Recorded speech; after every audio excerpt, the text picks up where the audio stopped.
I'm Miriam Webber. I'm a public service and politics reporter at the Canberra Times. I'm here with Mark Kenny, our political analyst, and we are in the budget lockup. Mark, what should we know about this budget? Well, it's a really interesting budget, I think, Miriam.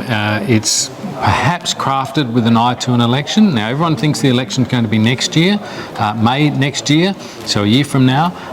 This budget suggests, and the forecast in it, both the spending and the forecast in it suggest the government's thinking of not doing another budget before the next election. Now, that could mean an election this year if the PM thinks that that's the best time to go, or perhaps more likely early in 2025. So quite interesting from that point of view. And there's a fair bit of spending in this budget, given how narrow the sort of path was, fighting inflation, but also protecting voters from the sort of harsh economic conditions. So I think that's the judgment people will have to make about the budget. Does it do that successfully without adding to inflation? And you mentioned those harsh economic conditions. We've seen a little bit of energy bill relief expanded to more Australians, some tweaks to income support payments. What do you make of those? What kind of impact do you think they'll have on the ground? Yeah, and we see also assistance in medicine as well, rental relief, these sorts of things. So I think the idea here is that, and I did ask Dr. Chalmers about this in the press conference,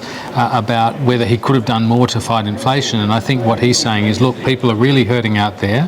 Vulnerable households are really feeling the pain of high interest rates, high energy rates, high food costs, insurance, everything's sort of going up. So I think all of these assistances that they've dialed in are about trying to reduce prices without adding to inflation.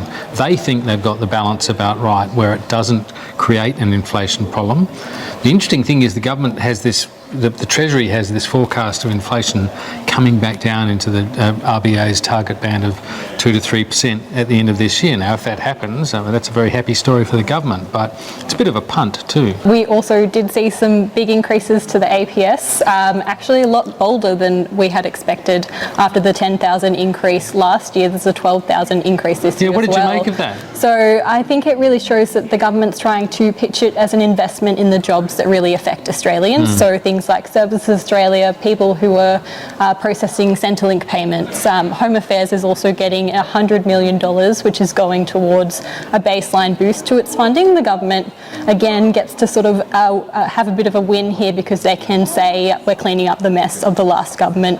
And so that's sort of the framing around the growth in the public service in this budget. Yeah, the last government had that whole catastrophe really around consultants, PwC and others who, got themselves in all kinds of trouble. And we found out that so much of what we thought was government activity was being farmed out to private companies and not always giving value for money. I think it's an understatement to make that point. So the government is very actively going about taking jobs that were in the consultant side and putting them back in permanent public service. And again, a little bit of a gamble if we are heading towards an earlier election, as you say, because the coalition will probably look at those jobs and consider whether they're wasteful, as it has done with the last increase.